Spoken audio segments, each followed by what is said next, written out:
And you think about the way that we label one another, right? You think about the way this would be covered in social media and its judgmentalism, right?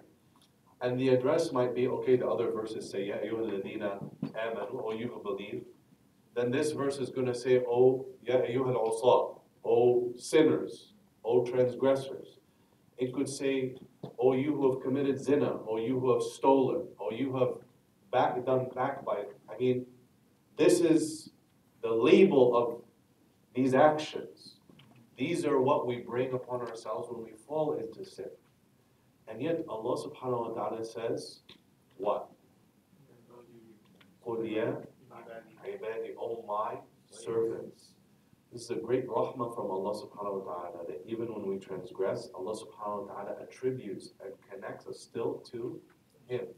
He says that my servants, the servants of Allah subhanahu wa ta'ala, and from His, one of the names of Allah subhanahu wa ta'ala is As-Sittir, the concealer of faults. And when he mentions these sins, he says, الَّذِينَ أَسْرَفُوا عَلَى أَنفُسِهِمْ, those that have harmed themselves. This is from Allah subhanahu wa ta'ala's rahmah as well, that He does not call out the fault in specific to be repeated on the tongues of human beings until the day of judgment. Very, very elevated Quranic discourse, very respectful Quranic discourse. And we should understand this when dealing with ourselves first and foremost, but also as you come into positions of responsibility in Muslim organizations, in our families, in mentorship, in big brother and sister programs, in MSAs, in youth groups, should understand this in dealing with people, right?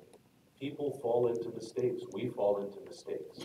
When we label and judge each other, it is incredibly destructive to helping that person, find the best of themselves and come back to these verses of hope. One of the top complaints that I hear about every Muslim space is judgmentalism. Right? One of the top complaints that I hear about every Muslim space is judgmentalism. And I can tell you, whether serving in an MSA or serving in a masjid, it is so difficult to control, because even if you set the tone at the top, even if you put your staff through rigorous training and teach them, the space is not handled only by those that are, within that organizational structure. So it takes one person in Salatul Eid or Ramadan or Salatul Jummah that's just there. They may not even be a resident of the city, but they give that dirty look, or they judge that person, and they create lasting damage. Remember, there was one salah, an older woman came up, and and this is the day of Eid, everybody's happy. She was overcome with tears. And she was asking around. Eventually, we met, talked to her. What was the issue? Issue was that somebody, and she was wearing, full, garment, full prayer garment and hijab and everything, right? Just maybe specific to one culture or another, but definitely not something that's at all egregious or inappropriate for the masjid. And even if it was, this wouldn't be the way to deal with it. And somebody took this sister and gave her a couple sharp words about her appearance. I don't really understand why. And this sister came and shared that she's not a resident of this area, that she had come to this space to pray this time and one visit previously. And both times she had been met with these sharp words. And she was just overcome. She was, I'm just coming to pray. How do you react to something like that? I'm asking you honestly. I reacted as best as I knew how. We asked some of the people in authority to come join me, asked to point out this individual, and if they were in the staff, they would be absolutely reprimanded and brought to account. Problem is that person was long gone, and it was established that they weren't in the staff. They're just somebody that's there to pray. So what is there left to say other than, I'm so sorry, we try to set a tone, but can't control everybody. If they were there, we would review it with them. But how do you make the hurt go away, right? And then again, when we apply these labels, right, how foolish are we behaving even in our own self-interest, right? When we start labeling people, oh, this person is hijabi, this person is not hijabi, this brother is observing the beard, this person is practicing. You know, you didn't even see this word among the early companions, like mutadayyin and practicing Muslims. You don't see these words because I don't think they had the gall to judge who was a decent worshiper of Allah and who wasn't. But we use these words. We say somebody is past the magic line of being a practicing Muslim and the other one isn't. So when we use these labels, please tell me, when you walk out the doors of your MSA and so on and so forth, and you meet the bigots and the haters of America, do they differentiate between you and other people? Do they say, oh, that's the practicing Muslim or that's not the Muslim? Right? Do they say, oh, that's the practice, this sister is struggling and that sister isn't? That brother is this and that isn't? Please, you know what I mean? Like when you walk out that door, we're all Muslim and we're all in the same boat, and there's some people that are very eager to sink it with all of us in it. It's very, very silly.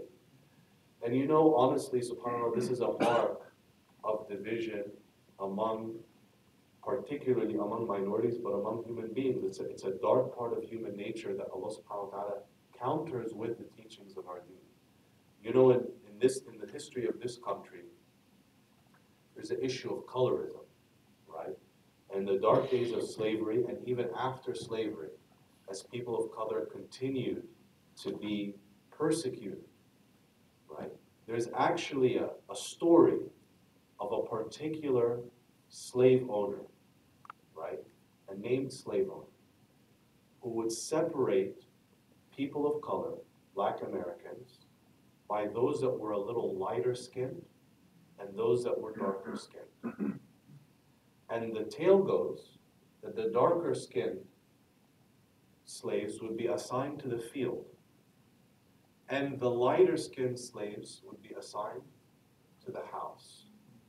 And these are all people in bondage, all people in slavery under an oppressive American system. You know the problem with this? It's not true. That guy didn't exist. The people that created this are us, human beings. We're the ones that separated into practicing Muslim and non-practicing Muslim, lighter skin and darker skin. It's a product of our own deviation from our character and our behavior and our norms. This is a very well-known tale in American history, but it's totally fictional. That guy did not do that, right? But this issue of colorism, of judging people by the color of their skin, and then even within the subgroups that are all persecuted, also making further divisions, is all a product of human behavior. And so here, also, I want to really draw attention to how in this verse, Allah subhanahu wa ta'ala does not use these labels, does not bring people down, but fills people with hope. And in Surah At-Tawbah, Allah subhanahu wa ta'ala says, وَآخَرُونَ اعْتَرَفُوا بِذُنُوبِهِمْ خَلَطُوا عَمَلًا صَالِحًا وَآخَرَ سَيِّئًا عَسَى اللَّهُ أَن يَتُوبَ عَلَيْهِمْ إِنَّ اللَّهَ غَفُورٌ رَحِيمٌ. That there are others that have acknowledged their sins. They have mixed righteous deeds with others that are bad. It may be that Allah will turn to them in forgiveness, and Allah is forgiving, merciful. So here also in this verse, I want to point out, اعْتَرَفُوا بِذُنُوبِهِمْ. They acknowledge their sins. So Allah subhanahu wa ta'ala brings this attribute of, inshallah, being honest with our self-assessment. There's a lot of other amazing ayat and hadith. There's an article on virtualmosque.com called 30 Reasons for Hopefulness or something, with a collection of these ayat and hadith and sayings of scholars and companions. But one hadith that is going to come is also in that, is a hadith narrated in the collection of Imam al-Tirmidhi. I'm not going to explain it now because it's one of the 40 hadith of Imam al-Nawawi. But it's a hadith Qudusi, where the Prophet ﷺ says that Allah the Almighty has said, O son of Adam, as long as you hope upon me, as long as you call upon me and hope in me, I shall forgive you for what you have done, and I shall not lie. O son of Adam, were your sins to reach the clouds in the sky, and were you then to ask forgiveness of you, I shall forgive you. O son of Adam, were you to come to me with an earth full of sins, and were you then to face me without having associated anything with me, I shall grant you an earth full of pardon and forgiveness. A very powerful hadith, very moving hadith. It's hadith, inshallah, is in the collection, so we'll explain it when we come to it, inshallah. So our deen teaches us that every sin is overcomable. Then we said, somebody remind me, first one was living deliberately, and then was living hopefully. We come to the end of the hadith, and Shaykh al-Muslima says, living with integrity. وَخَالِقِ النَّاسِ بِخُلُقٍ حَسَنٍ. Engage others with beautiful character. The Prophet ﷺ describes as one of the key and central objectives of his prophethood ﷺ as perfecting good character. قال صلى الله عليه وسلم إنما بعثت لأتمم مكارم الأخلاق. I have been sent to perfect good character. So many ahadith and so many verses that talk about the importance of good character. Among them, hadith that indicate that some people that do not have the same amount of long prayers and exceptional worship shall be entered into high levels of Jannah through the excellence of their character. Another hadith that indicates that the closest of people in their majlis, in their station, in their positioning on the Day of Judgment to the Prophet ﷺ are the best of them in character. Many, many, many other ahadith and ayat that talk about the importance of good character. Good character is one of the things that really enters a person into Jannah. It's one of the powerful ways, for particularly when we see ourselves competing, if you will, a healthy competition against prior generations that really, their worship dwarfs, yeah, what's the right way to say it? Our worship is small compared to theirs, right? Their worship is so much bigger and greater and more extensive than ours. And so this is one of the ways to really rush towards Jannah is through our good character and interaction with people. There's a difficult dimension of this because again, we're human beings, we love to acquire, and many people, and it's sad that a lot of the people that are in really high levels of power and government here and across the world right now are sadly really demonstrate this very bad character quality, which is that in their relationships, they are transactional and opportunistic, right? And you can see this in every scandal in Washington and everything. So you see that my buddy one moment, and I stab you in the back the next, right? You see, you scratch my back, I scratch yours, and then if not, goodbye and get out of here, right? This hadith calls us to something higher, which is that you treat human beings not based on what you're getting back from them, but based on what is most pleasing to Allah subhanahu wa ta'ala. Allah subhanahu wa ta'ala says, وَلَقَدْ كَرَّمْنَا بَنِي آدَمَ. وَلَقَدْ كَرَّمْنَا بَنِي آدَمَ. That we have dignified the progeny, the children of Adam. So we treat people based on their God-given dignity, based on this honor, based on this respect. And that in our relationships we should be principled, not opportunistic. So making that measure of how you treat a person is a way to come closer to treating them with good character. By thinking about what's most pleasing to Allah subhanahu wa ta'ala, not what's most pleasing to me or what gets me the most, and so on and so forth.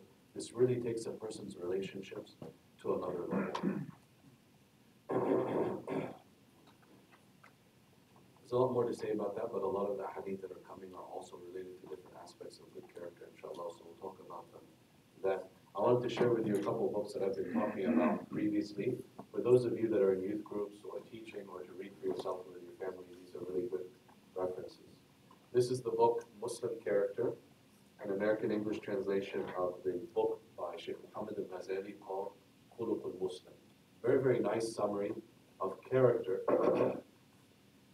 going from the importance of morality overall, going from the connection of weak morals to weak faith and how it really erodes faith, But going now to a lot of the characteristics that we've been talking about: modesty, brotherhood and sisterhood, unity, rahmah, mercy, knowledge, making the most of time, patience, steadfastness. A lot of very, very practical advice. There are classical books that are longer. I like this book because it's applicable and very, very well summarized, concise. It's not a long read. As a bonus for you, a lot of translation of books from Arabic or Urdu or Farsi or other languages are examples of how not to do English translations. This happens to be a very good English translation. That's a bonus for you. It actually reads, instead of you smiling and looking at the memes for the latest mistranslated signs in the Muslim majority world, right? This book, a little harder to find, but I think you should be able to find it online. It's called Rising Soul, A Guide to Personal Development. This is by Dr. Muhammad Mansour. It's also translated. And this book has a really interesting way that it splits its chapters. It's in three parts. Part number one is abandoning negative habits. So after understanding the general principles of character, this one will talk about how do you stop lying and breaking promises? How do you deal with other faults of speech? Backbiting, slander, anger, resentment, envy. And in particular, in working with ourselves and with others, it's very, very practical and very application focused. After that is instilling good character. Talks about loving Allah, God consciousness, contentment and rida. How do you become content with what you've been given, regardless of how much or little? Patience, thankfulness, etc. And then the third part is about implementing worship, not just the pillars of worship, but it has discussions on things like contemplating death, calling to Allah subhanahu wa ta'ala, striving in His cause, da'wah, so a broader understanding of worship in its broadest sense. It's a very, very practical book. This is a rather underappreciated book. And it's also not very long. Each of these sections a couple of pages.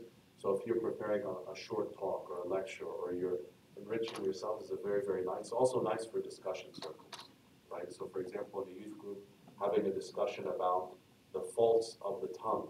Very, very powerful discussion where people talk about what they're seeing in school, so on and so forth. I didn't bring the third book, but I mentioned it to you last time.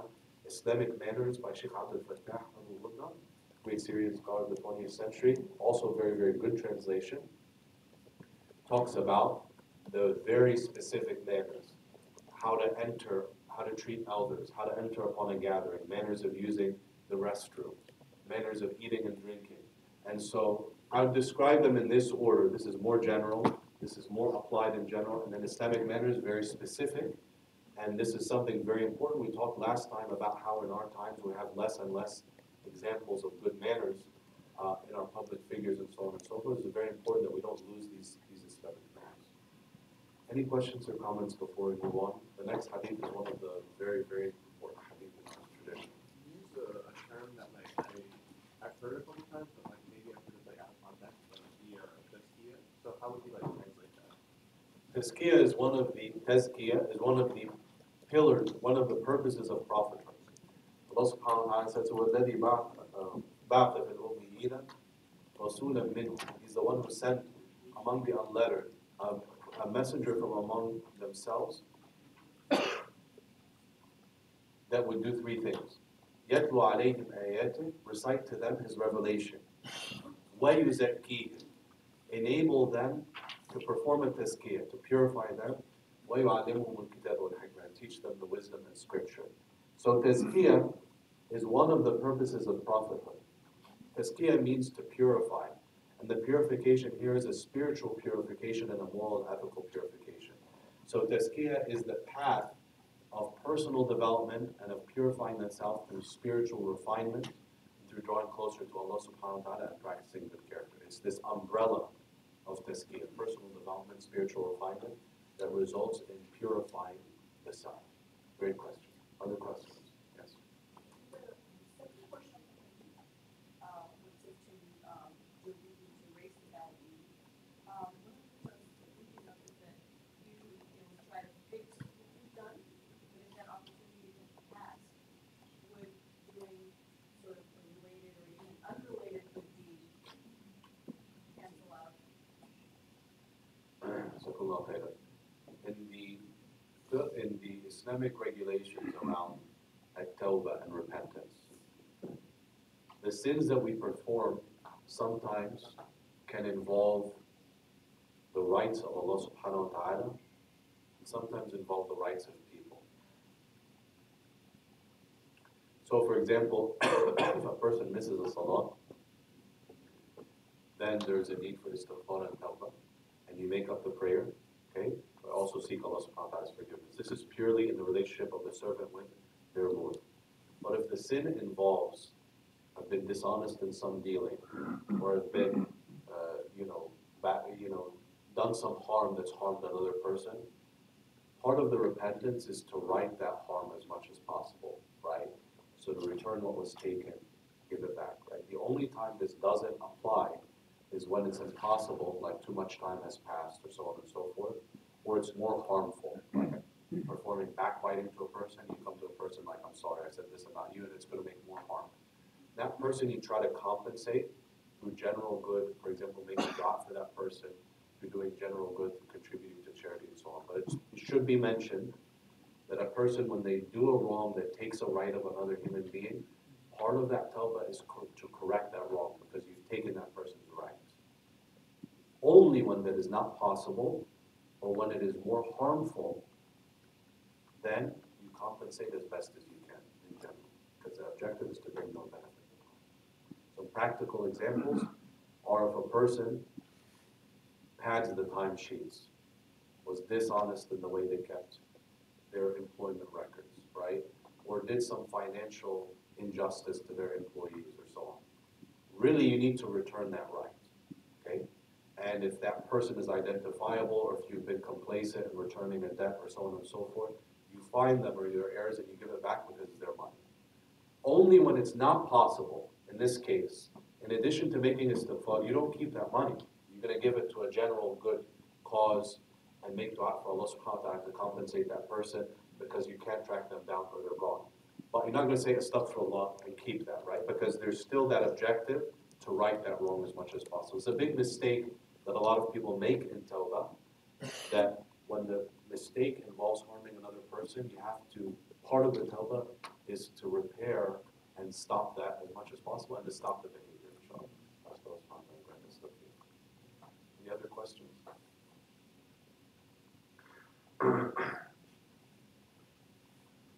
Next hadith is one of the most famous and comprehensive hadith, perhaps, in the collection.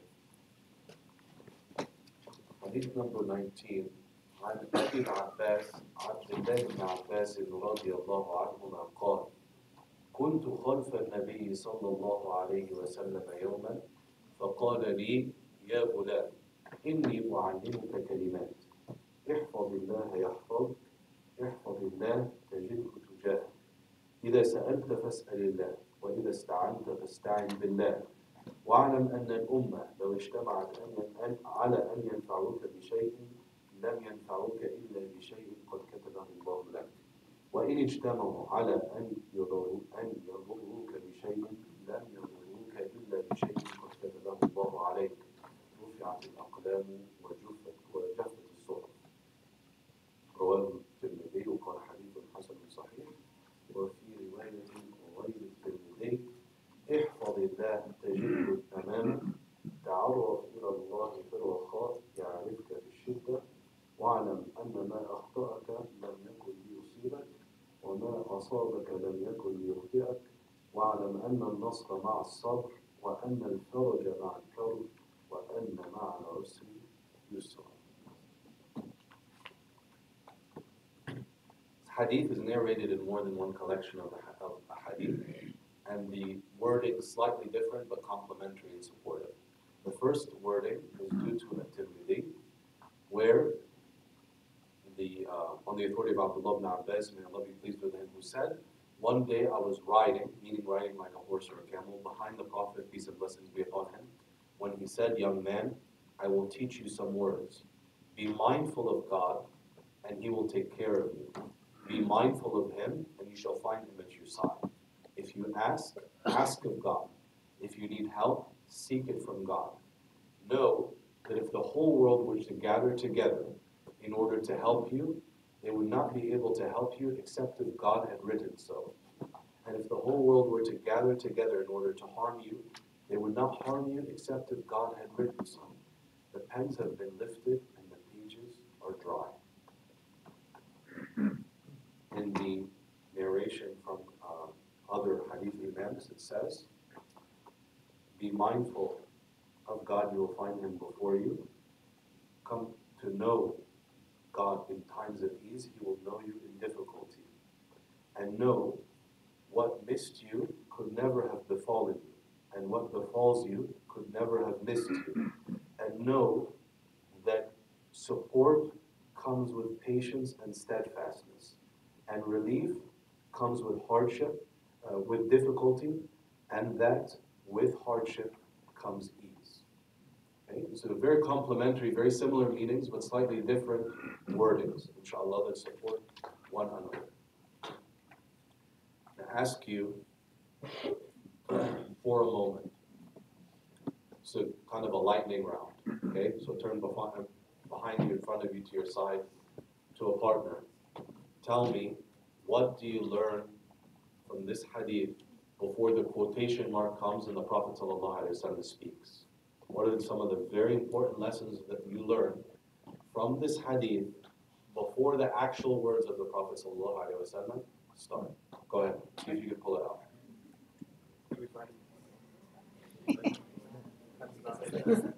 We don't know. Or horse.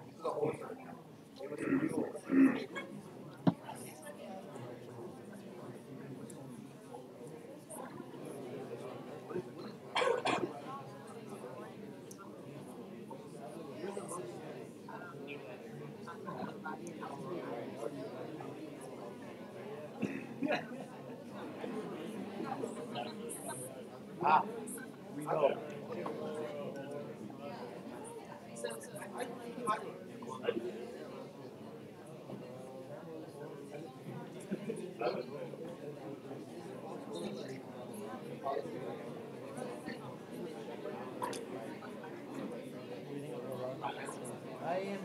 I'm not sure.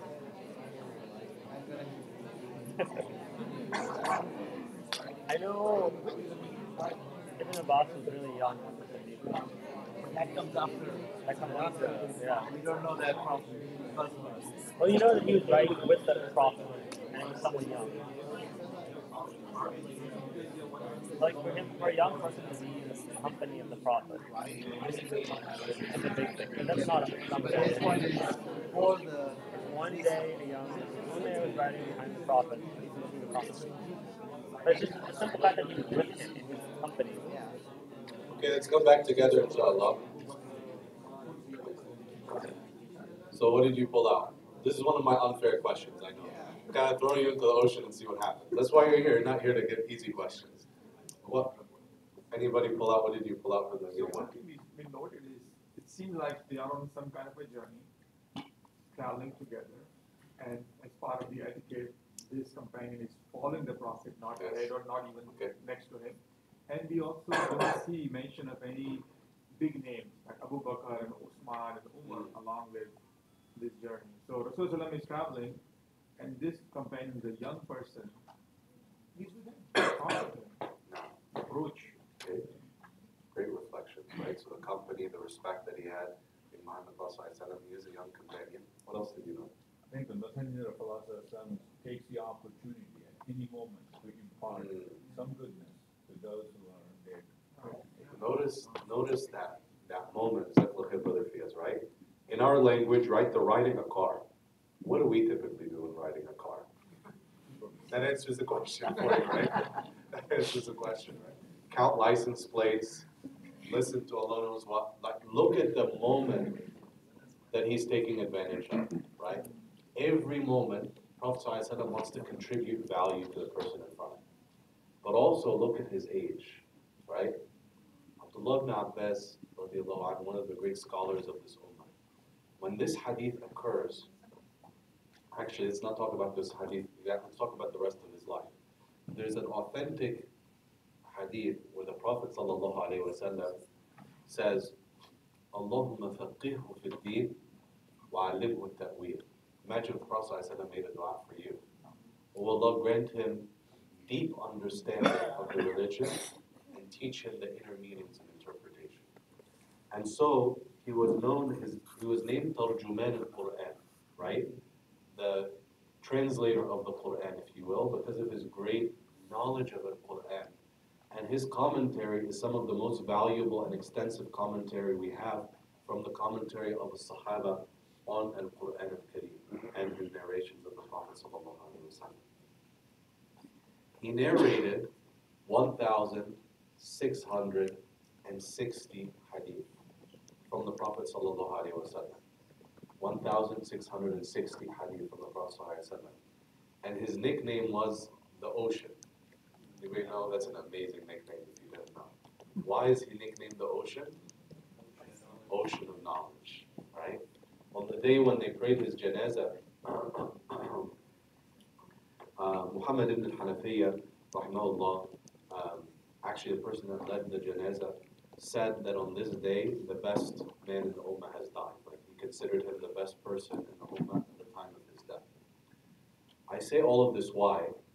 Because this hadith is not narrated by the great scholar Ibn Abbas. It's not mentioned. It's not narrated by this person that has sittings of gatherings and lessons and so on and so forth. Ibn Abbas was born 3 years before Al-Hijrah. So he's at most 13 years old when this hadith is mentioned. He's a young boy or just beginning his teenage years at most.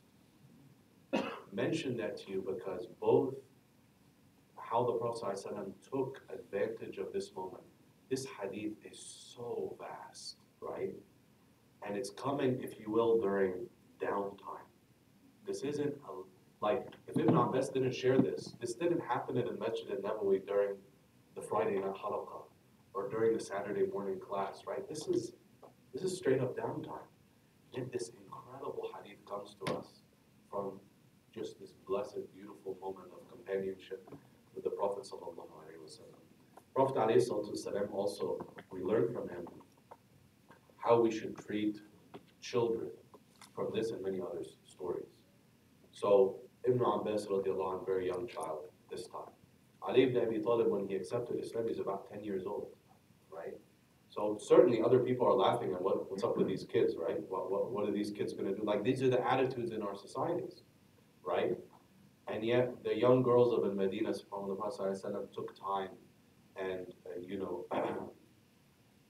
proclaimed his love and his respect for them. This is narrated to our time, so people noticed how he took time out to play, with these young girls in the street of Al-Madinah and honor them and respect them. Asma bint Abi Bakr, radiallahu anha, right? She really sacrificed during Al-Hijrah and during other times. She lived a very, very long life. She lived through times of ease and times of hardship.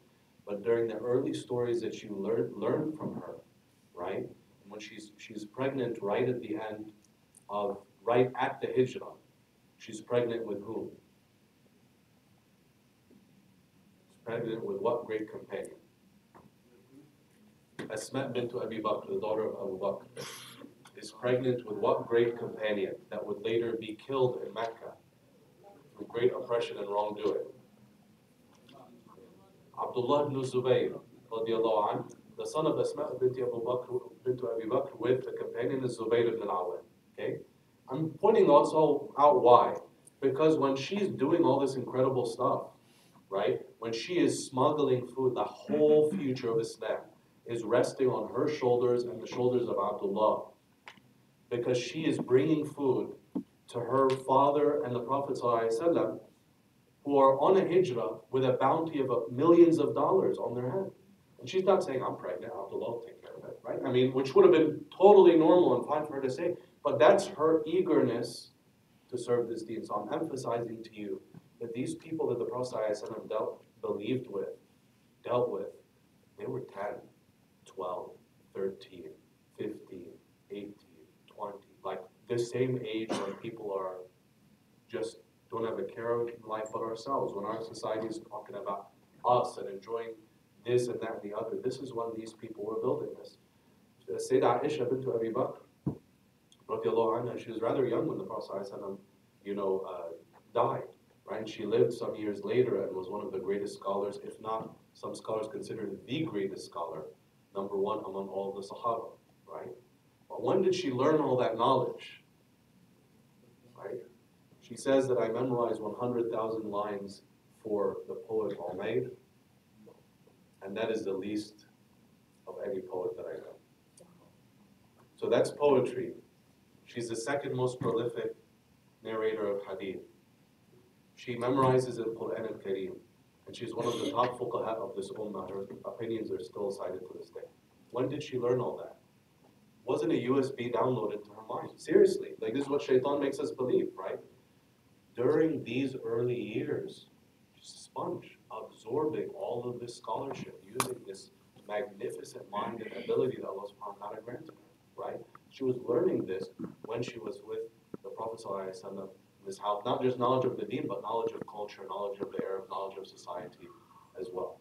Very, very important lessons here that should not be missed about how Ibn Abbas was very young and also very attentive, and the incredible impression that this made on a young boy or an early teenager that would then come to be a giant of this ummah in later years, right? And the same thing today, right? If the attitude we give young people is they can't sit down and be quiet, that discussions are for the old people and PlayStation and Xbox is for the rowdy room inside. I don't mean it's not to play, but I mean if that's the constant low expectation, then they will not grow up. If we treat our young people like they're supposed to be boys forever, then you will have 35-year-old boys, right? If you will treat, girls, and this is less a problem in Muslim culture, but a problem nonetheless, if we don't treat our girls with the tools and abilities to grow up to be strong and upright young Muslim women, then they won't grow up that way until life forces it upon them. So the way we treat children, very, very important.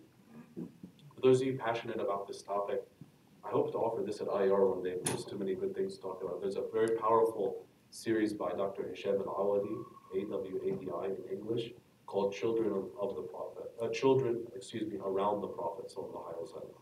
Children Around the Prophet, stories about how he treated the young companions, and this is one of the stories here.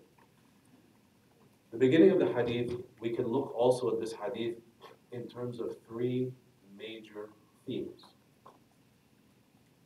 The first theme is the theme of guarding and preserving our relationship with Allah subhanahu wa ta'ala. Be careful that the translation that you're looking at in front of you, or the one that I offered you, it's kind of a vanilla translation, right? And so just understanding these words without understanding is going to mislead, right? How do we guard and preserve Allah when He's the one that guards and preserves us? The meaning here is to guard and preserve the boundaries that Allah subhanahu wa ta'ala has established in this deen. To be mindful of our practice of Allah subhanahu wa ta'ala, practice with Allah subhanahu wa ta'ala. And that will result in Allah subhanahu wa ta'ala protecting and guarding us in our lives.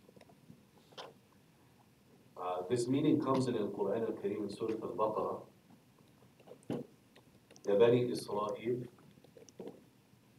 بني إسرائيل اذكروا نعمتي التي أنعمت عليكم وأوفوا بعهدي أوفي بعهدكم وإياي فارهبون. O children of Israel, recall the favor that I have bestowed upon you and fulfill your commitment or your covenant or your contract with me. I shall fulfill mine with yours, and be fearful of me.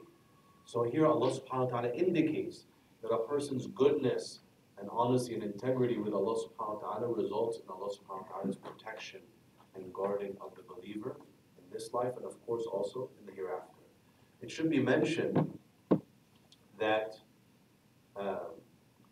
it is not only, this meaning is not only restricted to the hereafter, though the hereafter is more important, right? So the best protection and guarding that Allah subhanahu wa ta'ala can give a person is of course the protection of the hereafter. But it's not limited to that.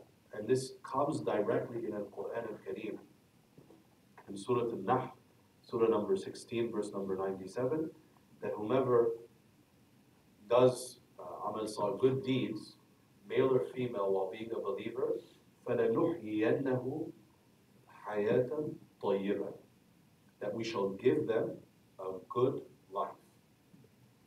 And the opposite, by the way, is also mentioned in the Quran al-Kareem. That whomever is away from Allah subhanahu wa ta'ala, right, he will have ma'ishatan blanca. He doesn't call it hayat, like a full life. Just a livelihood that is dark and difficult and constricted. So the effects of our relationship with Allah subhanahu wa ta'ala extend to this life before the next. And in the second wording of the hadith, obviously the Prophet ﷺ says that be mindful of Allah subhanahu wa ta'ala in times of ease. He shall take care of you in times of difficulty. This is very, very important, very difficult, but very difficult to implement. To be conscious of Allah subhanahu wa ta'ala when things are going well, and not only to turn to Allah subhanahu wa ta'ala when we're facing difficulty. That doesn't mean if you're facing difficulty, don't turn to Allah subhanahu wa ta'ala. It means a higher standard of the iman and belief is to be consistent in our worship of Allah subhanahu wa ta'ala. By the way, this hadith, great scholar Ibn al-Jawzi said that he was reflecting on this hadith and he started to reflect on it more and more till he became lightheaded and dizzy. What is that indicating? This hadith is enormous in meanings, right? I want to be clear. I cannot explain this hadith to you or me, right? This is scratching the surface, exploring it, but this hadith is very, very vast. It takes a lifetime to live and work into our lives. Also in this hadith, we should mention that sometimes, we get bogged down with the details. We study fiqh, we get into definitions, we get into the differences. This hadith is really a reminder of the essence of our relationship with Allah subhanahu wa ta'ala. Essence is this ibadah, is this mindfulness, and having taqwa of Allah subhanahu wa ta'ala. Particularly when you study fiqh and aqidah, seek out teachers that teach you the essence of the religion and cast difference into that light. Seek teachers that are happy to give you their passionate opinion, but not shy to cast it into the light of different opinions and the overall tradition. Seek teachers that teach you to think for yourself and value having an opinion even if it differs from theirs, not ones that want to teach you to teach exactly what they think. And in particular, I humbly but strongly advise against self-unguided reading of these two topics in particular, aqidah and fiqh. Because I have seen people that have taken 4 weekend intensives on one topic or another, and when they walk out, wallahi, they cannot tell you the fragrance of the basis of these topics. Why? Because they've learned them as a history of difference among the scholars. They've learned it in a very partisan way. Understand that all these passionate differences are around branch matters anyway. The essence of the deen is agreed upon. Oneness of Allah, Day of Judgment, right? So many of the things are very much agreed upon. So in learning Iman, in learning, books on commentary on Hadith and so on and so forth, it's easy to just learn the essence. But as you seek deeper, I really encourage you to seek out basic courses and so on if you want to go to that level of depth. And also in teaching, just be very conscious, especially with younger people, not to feed into this more superficial understanding of the deen, where we become very partisan, where we become overexcited about our differences, where we start to differ with one another over these legitimate differences in opinion. The companions themselves differed on various branch matters of fiqh, but they were not disagreeable people, and they did not differ in their unity. Quran Kareem uses two entirely different words to differentiate between the two. So this hadith really brings us back to that core of turning to Allah subhanahu wa ta'ala. This is also one of the very powerful ways that we experience a pull to this deen. It's one thing to read about Iman, it's another thing to experience it in your life. It's one thing to be touched in your heart with a story of someone who is drawn close to Allah subhanahu wa ta'ala. It's something else entirely for you yourself to go through a hardship, to call upon Allah subhanahu wa ta'ala, and to find the help of Allah at your side. Iman is meant to be experienced, it's not meant to be just read about. Taqwa is a struggle to implement, it's not meant to be philosophized about in the classroom. So this hadith really teaches us to turn to Allah subhanahu wa ta'ala in practice and in life. And this feeds and grows our iman because we feel the miracles of Allah subhanahu wa ta'ala in our own lives. And this is one of the most powerful spiritual and religious experiences.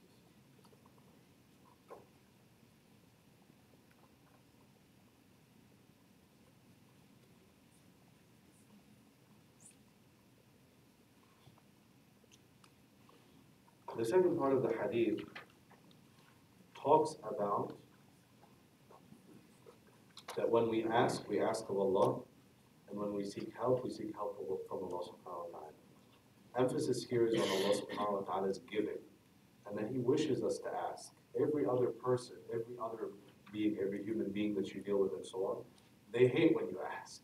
And if they like it once, they don't like it the second time, they definitely don't like it the 10th time, right? And this is the difference among the differences of Allah subhanahu wa ta'ala with His creation.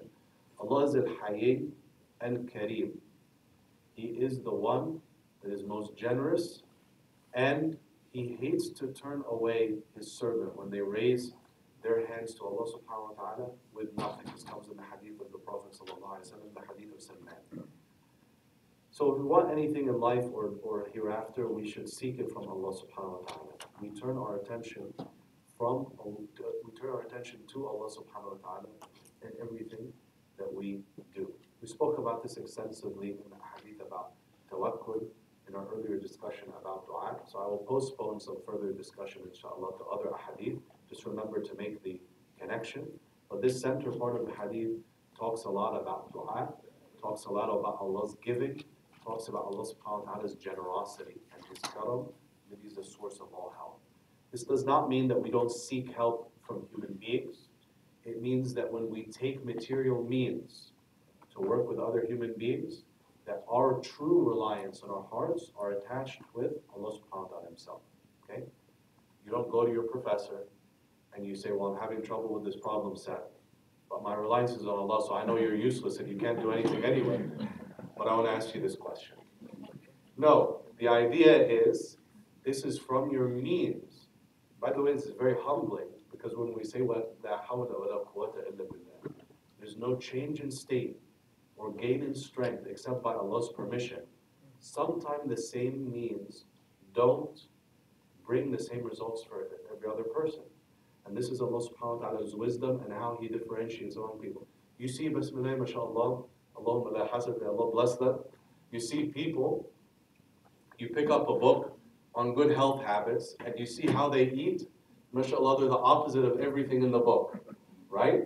But there's something about their metabolism or what Allah gifted them doesn't show, right? I'm not encouraging you to eat bad, but I'm saying this is one real life example. Other people, subhanAllah, have different physical conditions and so on and so forth, so they're doing their best, but they're getting less result. Same thing like in physical strength, in the gym, even in knowledge, by the way, right? In teaching young people the Quran. Don't beat up on your kids or on your Quran class or your youth group, because our children are going to blossom at different rates. So encourage hard work, encourage discipline, encourage reliance on Allah subhanahu wa ta'ala. Then one 6-year-old is going to whip through Juz Amma and memorize Juz Tabarak, and the other person is going to be still struggling, with some of the short surahs. That's okay. Inshallah, they're going to blossom in a different way at a different age. That's why the Prophet ﷺ, typically when you see how he raises his companions, he praises the means and the efforts, not the results. Because the results are in Allah subhanahu wa ta'ala's hands. But the means and the effort and the striving are in ours. So in reviewing ourselves or seeking to elevate and raise others, we should also have the same manner, inshallah. The third part has to do with a element that we spoke about earlier, which is al-qadr. Allah subhanahu wa ta'ala's divine decree that what is going to happen, whatever is going to happen, is going to happen. I'm going to give you a real life problem to solve. Okay? And this has to do with a person, actually it's more than one person throughout the years of experience, but it's a common question. Person approaches, and this person is at a transition point. Transitioning, let's say, from undergraduate to their dream of becoming a medical doctor. And they've applied to some medical schools. They've gone through the yearly cycle. And this year, every response they got was rejection. They didn't get accepted to any school. They cannot enter medical school next year. And this individual shared with me that they had made istikhara many times. They didn't know if this is an indication that they should turn away from this, pursue something else, or is it an indication that Allah is closing this door because they're displeased with it, or is it an indication of something entirely different? So I want you to advise this person, a couple short but powerful minutes. I want you to really engage how you would advise this person. What's going to help you in building this advice is the end of this hadith, but also way back when, hadith number 2 and others, we talked a lot about the qadr of Allah subhanahu wa ta'ala. I want you to give them practical advice about how they can deal with the qadr of Allah subhanahu wa ta'ala. And what would you advise them? How would you answer their question? Would you tell them to keep pursuing? Tell them to make more istikhara? Would you tell them to give up? Would you tell them something totally different? What would you offer? This is a little bit of a heavier question, so I would advise a little bit larger groups. 5, 6, 7 people. Take about 5 minutes to engage this, inshallah. Try to identify a spokesperson when I give you the time warning. By the time I give you the time warning.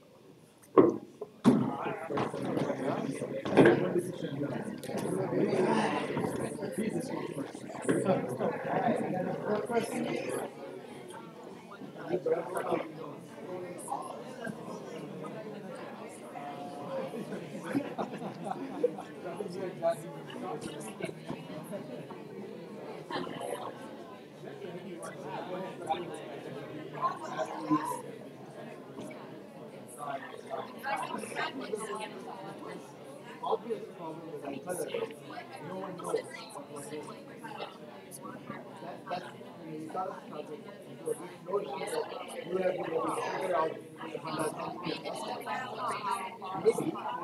can't start it.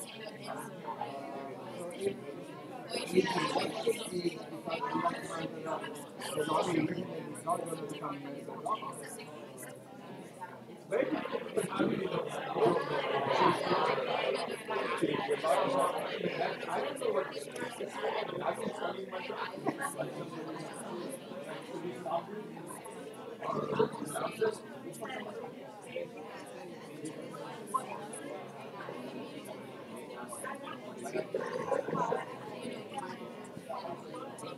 figure out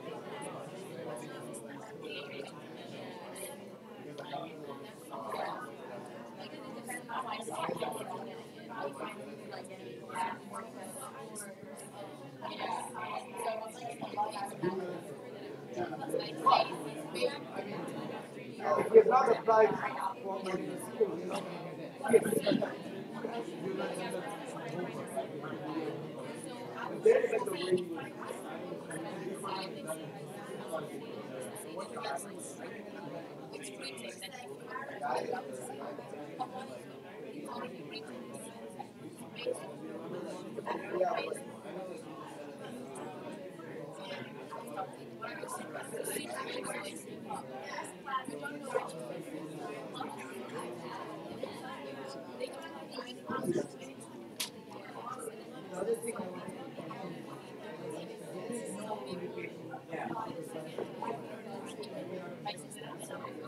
the question is,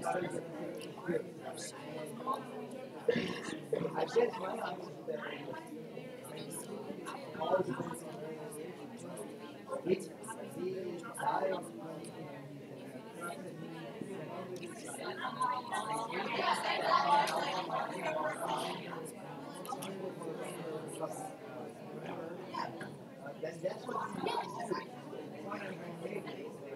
We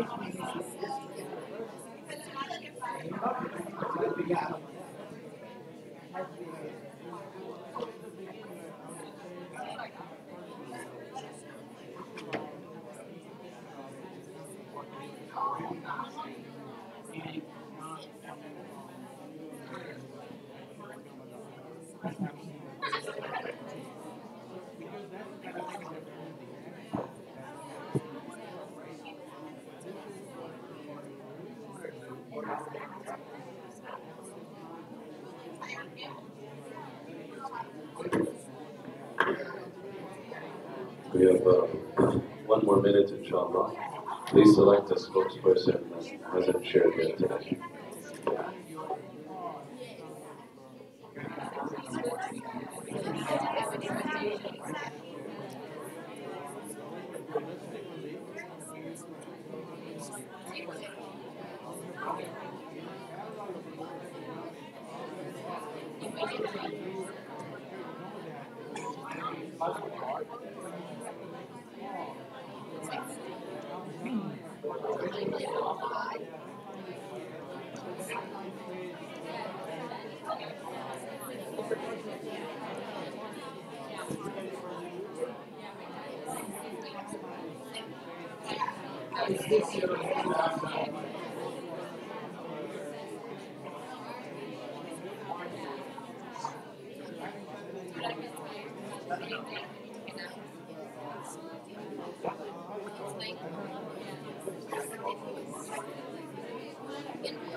Let's come back together, inshallah.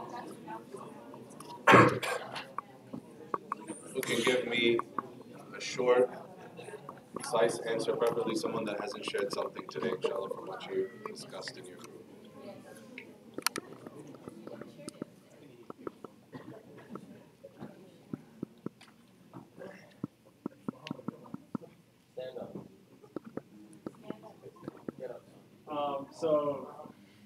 We at the beginning we addressed that. So first of all, no one knows the qadar of Allah, so no one knows exactly like what Allah has planned for us. And so first, the person should previously consider the effort that they have done, because like we obviously we believe in the qadar of Allah, but that also has to come with effort, and like we have to also put in the work for it. But based off of the scenario you gave us, it at least made it seem like this person has put in effort. They're applying to multiple schools and whatnot. So there is no indication that Allah is punishing this person from at least like the case that you shared with us. But we said that it's ultimately up to that person to figure out if they need to change, like if they need to go on a new path. And if they do that, they should not look at it as a failure, because like some of the people in our group told us about how like they've seen people who have been trying for like 10, 20 years on something and they haven't succeeded. So it's okay to switch, and sometimes we do need to do that, but you shouldn't look at it as a failure, but rather just like a change in direction. Okay, so we have said that, sometimes Allah says yes, sometimes He says no, sometimes He says wait. And that we don't know, which one He's answering in this situation. But also when you're looking at everything that you've gone through and looking at where you are now, you're like, well, maybe, let's look at your physical being. Are you have a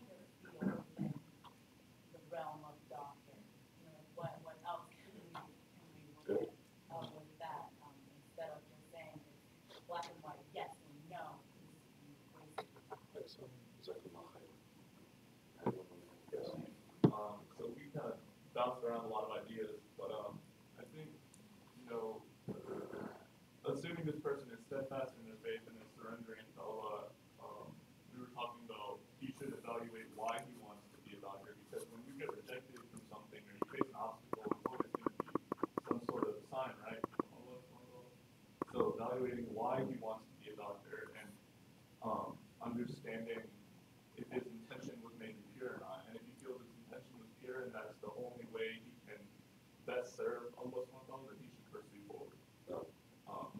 But maybe after self-reflection, finding out maybe I was trying to be a doctor for the wrong reasons, or just accepting that faith and then either moving on from that side or seeing it as a reason.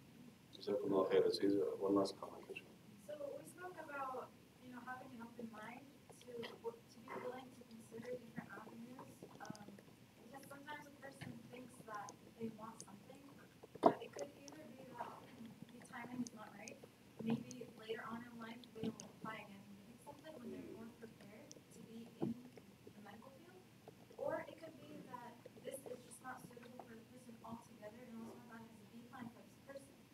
So to be rigid in what we want, thinking that this is just what I want, I'm not going to accept anything else, and I'm very stubborn, this is all I see, that's not necessarily the best approach in what we discussed. So we were thinking that to have an open mind and be willing to consider different avenues and different methods or ways that could lead the potential to the same destination could probably be like more flexible. And so, wonderful reflection. I think if you break this together, we've really applied the hadith to a very realistic life situation. One of the important things to notice here is this is an example where the door is not necessarily closed.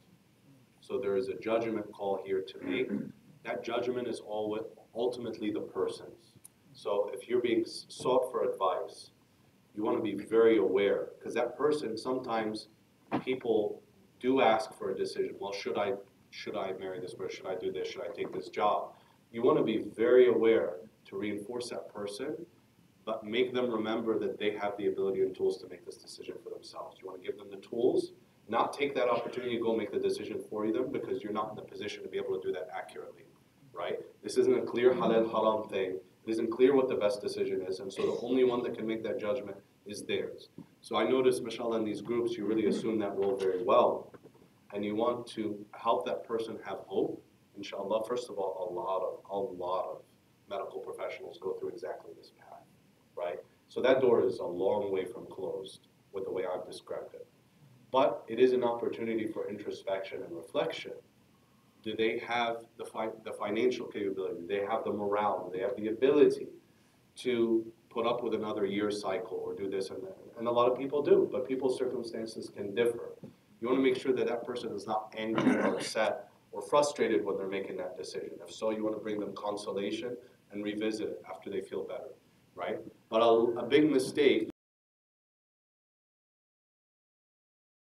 actually ask you for the decision, and you want to be careful not to step outside your bounds. There's another type of qadar that meets you, if you will, when a door is shut and cannot be opened by circumstances in life.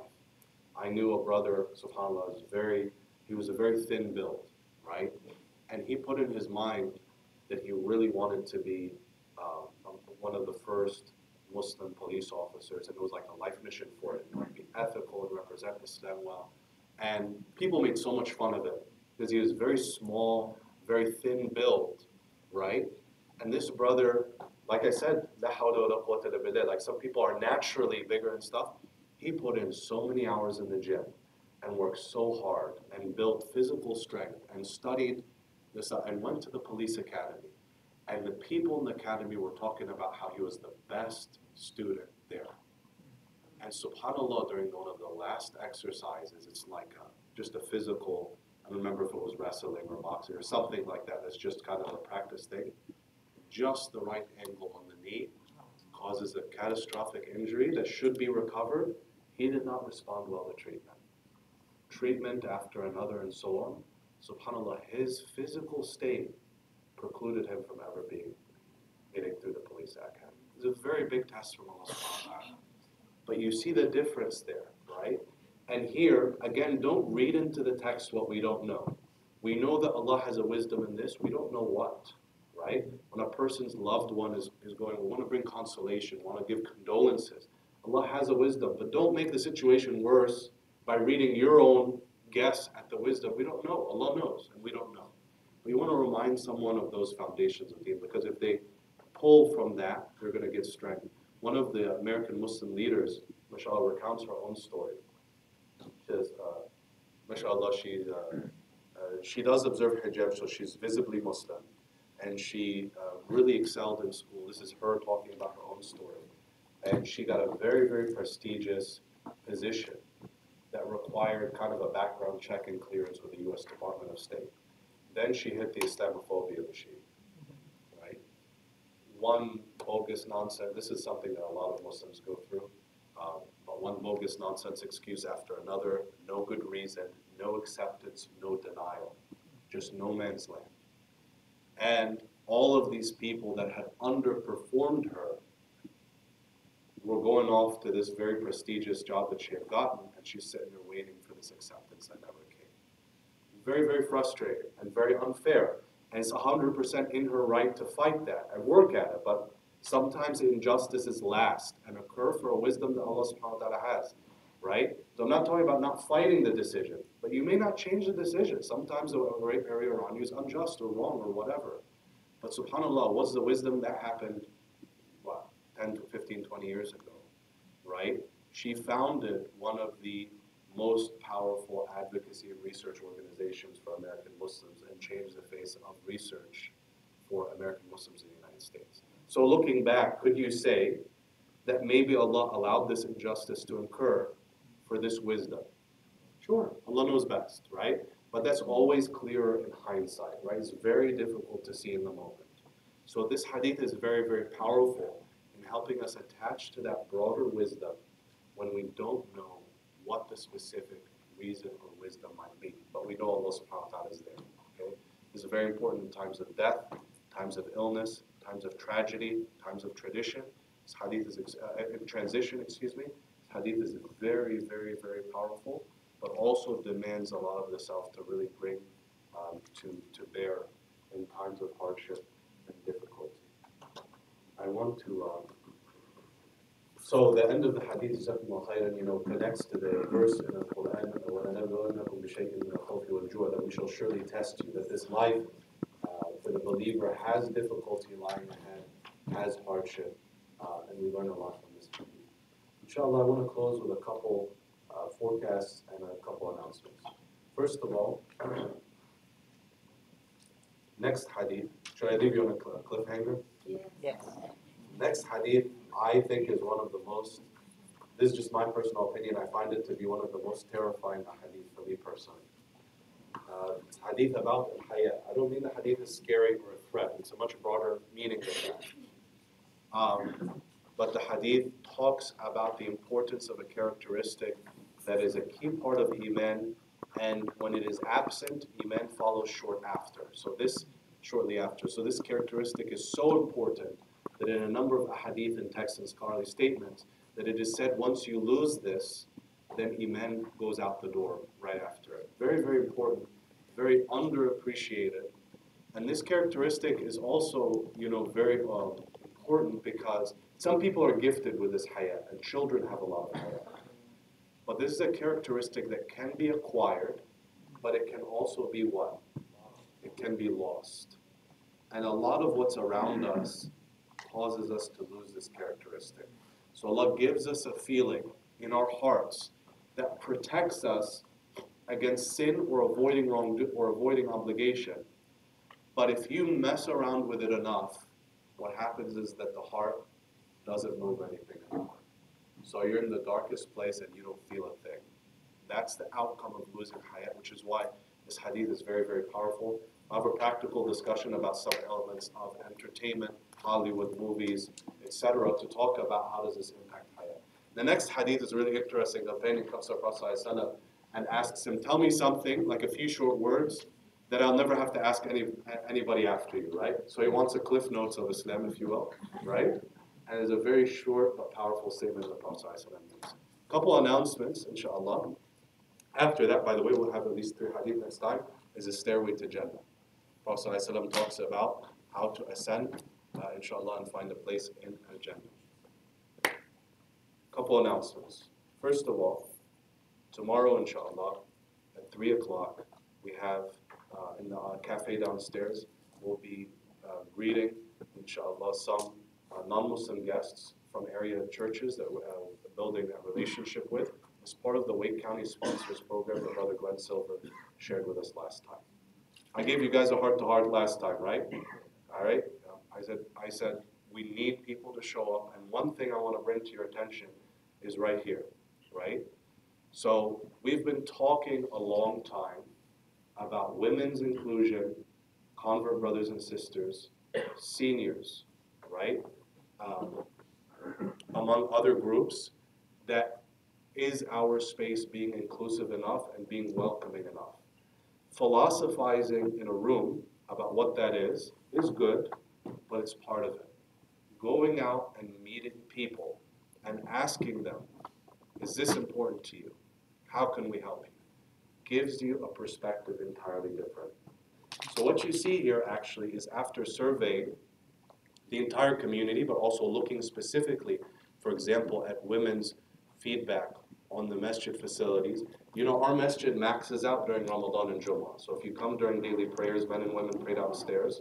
But then we're super maxed, and so women pray here. And they brought up the technology footprint and some of the challenges kind of following the khutbah and khawatir when they're using this space. Because the building is a building. If we could redesign it, that would be wonderful, but this is called real life, right?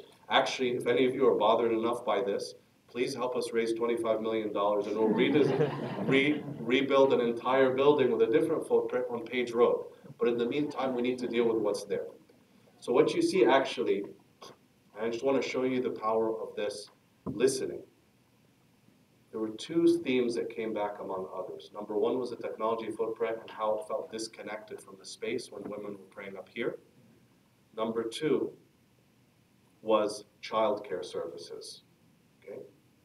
So you see, you remember the little head, the TV that I used to always hit my head on, right there, right? Good old days, right? So this, that, and that are phase one of a new project that has costed the community an overall grand total of $0 and 0 cents. Why? Because one donor stepped forward to the tune of multiple tens of thousands of dollars and said, this is a problem that needs to be fixed, and I'm going to put forward the money so that no one has an excuse not to fix it. So this involved opening the floor, running a wire. The camera was not high definition enough to work on this, so they did it, mounted this, figured out how to mount to that, and it's just phase one. You saw the desk downstairs and so on and so forth. Now I'm not singing praises, and I'm not saying we're done. I'm saying for everybody talking about social justice and hard work, this is what it looks like in reality.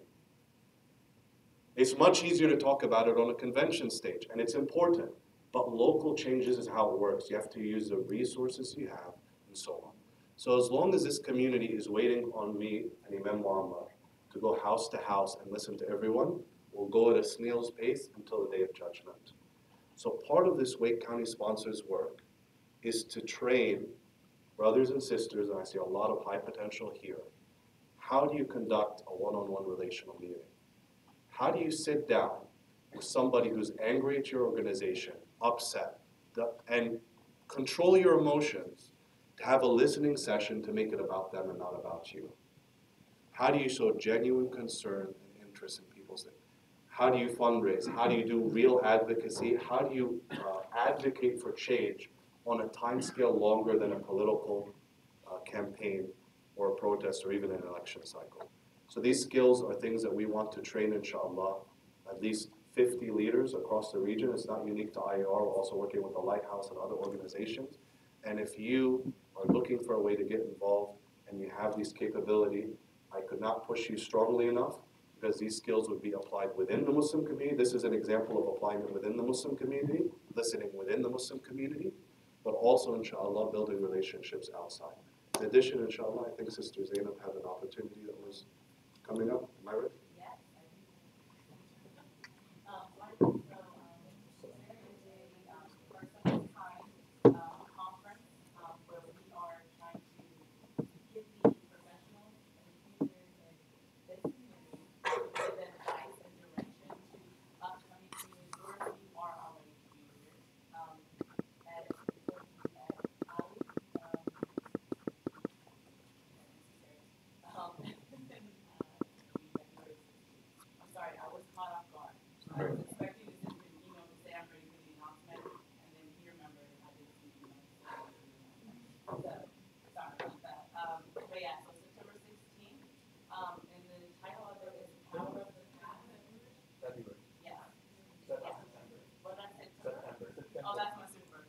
That expires 16th, so in a few weeks, and it's gonna get tallied, it's gonna be all there. So it's from 9 to 4:30. And the title of it is Power of the Past, Force of the Future. If you have a Facebook, you can just go ahead and start typing in Power of the, and then it will come up. And go ahead, tickets right now, tickets for students are $25 and general admission is $35, but on February 10th, every ticket is $40. My tuition is. Oh, and two people in this room have agreed to speak. One of them, Brother Roman Sadiki, is one of our speakers, and of course, College is also our, I haven't announced it yet, but it's preview, he has agreed to be our keynote. Thank you. Jazakallah khairan, inshallah. We look forward to seeing you next week. I'll stick around if you have any questions.